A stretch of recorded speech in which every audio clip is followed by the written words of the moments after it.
Hi guys, welcome to another episode of Wholesale channel. In this video I'll be working on these leather seats. They are from 2008 Range Rover. They have a bit of wear and tear. I'm going to show you the condition of them from close.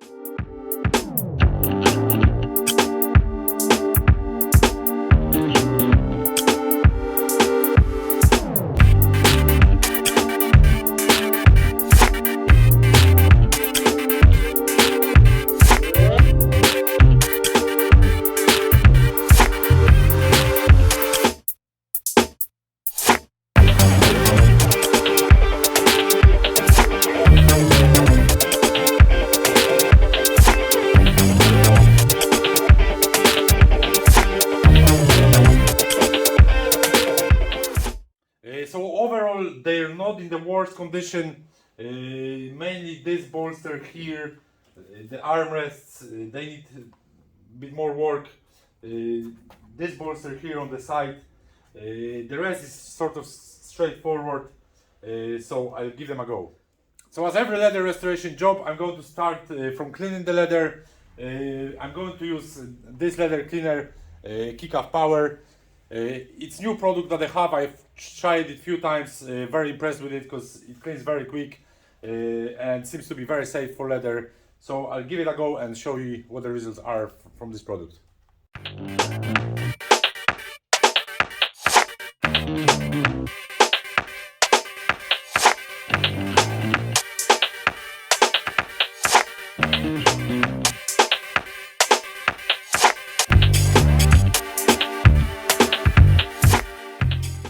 So the leather isn't too bad when we look at it. However, the cleaner done its job perfectly. You can see this part here compared to this part. There is a nice bit of difference. So overall, it is very important to clean the leather before we start any other things. When we have clean surface, then we start it properly. So now I'm going to clean up the rest of the seats and then I'll go to the next step.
So the seats are cleaned now.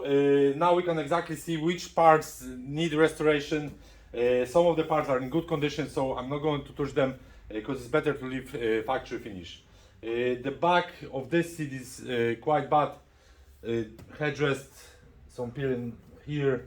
This one is not too bad at the back. There's only a couple of minor spots. So in the cases like if there is only minor spot, I just do a spot repair. So the next step I'm going to do on the seats is I'm going to sand them, and for that I will use 400 grade sanding pads. When it comes to sanding, we need to sand it really well, but we want to avoid sanding the stitching, because if we sand the stitching, we'll damage it.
So I have sanded the seats, now I'm going to degrease it with GLD solvent cleaner.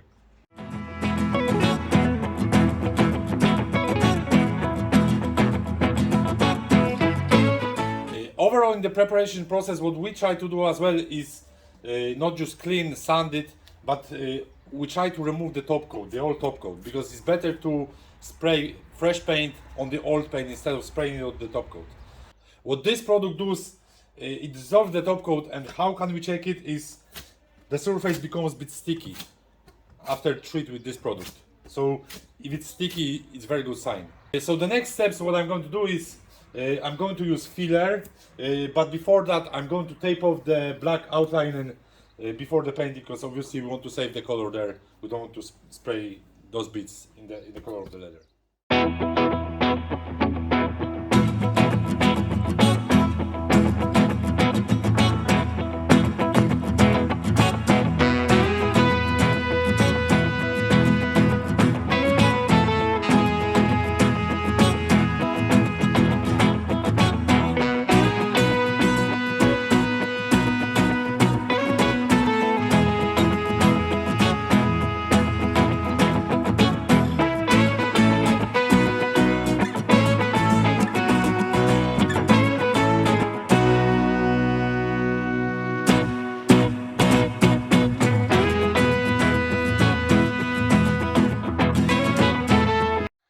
So all areas that I needed to tape top are covered now, all outlining and other bits.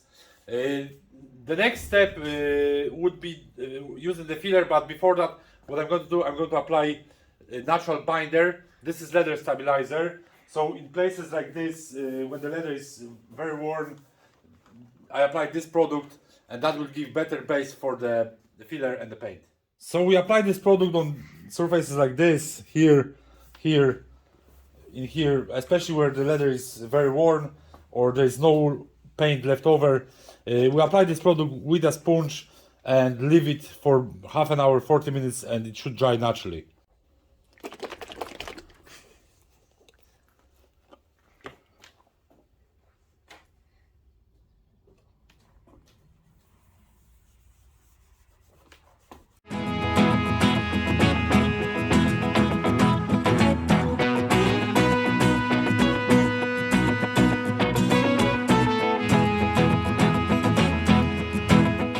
So the next step is I'm going to sand down the natural binder just a little bit.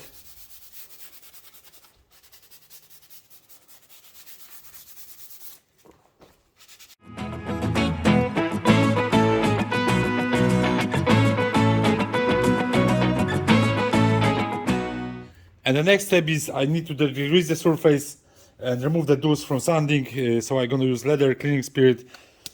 This cleaner is very delicate.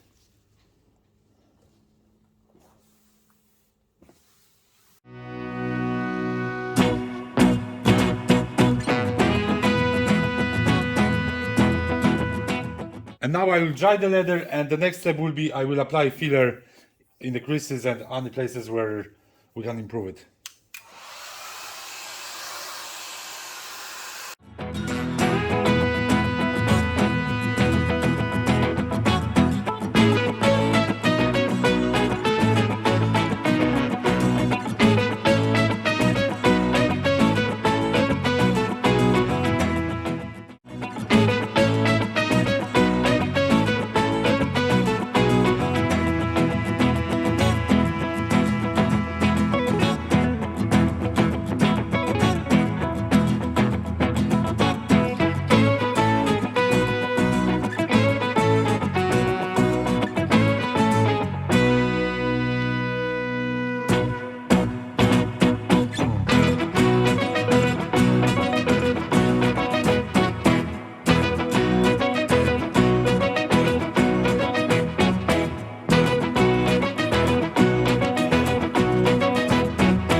About 20 minutes to half an hour for the filler to dry, so I'm going to leave it for another while, and then I'll start to sand it, degrease it, and those parts will be ready for spraying. Overall, the best advice is when we do a leather restoration, it's better to take time, give the products time to dry fully, then we can be sure that the paint will stick to the surface well.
So the seats are almost ready for spraying.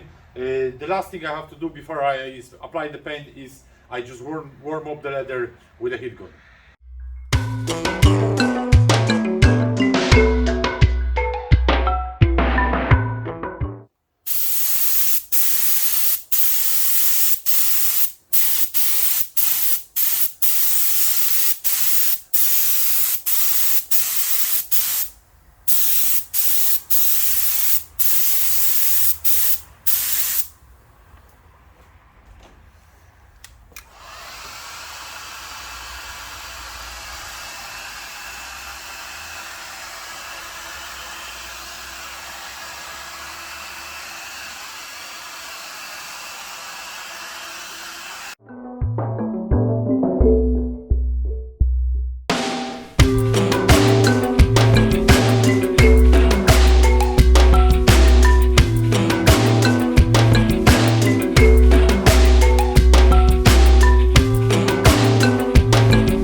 If we are not fully happy with the finish that we achieve with the filler, we can still improve it even on the paint, because this filler will join with the paint. So I'm just going to go over again this mark here, couple of spots here, and then sand it down, wipe it off with the spirit cleaning, and paint it over again.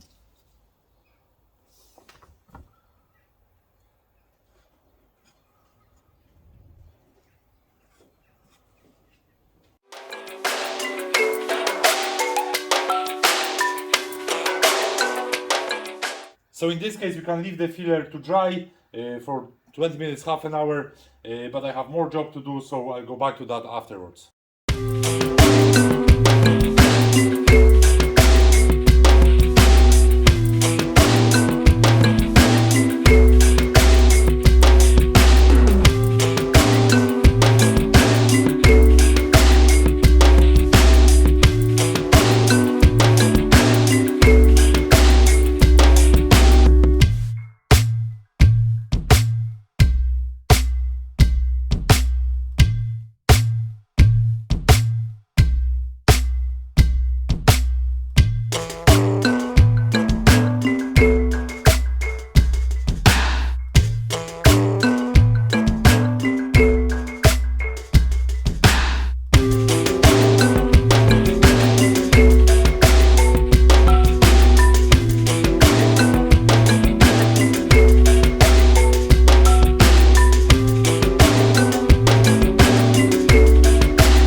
So I have the paint sprayed, and the next step will be applying the top coat.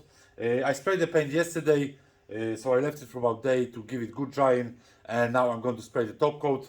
To get natural finish on leather with the top coat, what we need to do, we need to mix the two top coats from Colourlock, 70% of top coat matte and 30% of top coat gloss. And then we need to add hardener. The name of the hardener is crosslinker. We're adding 3 to 5% of crosslinker, and then we have ready top coat to spray on the seats.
So this is the final result of my work on the seats.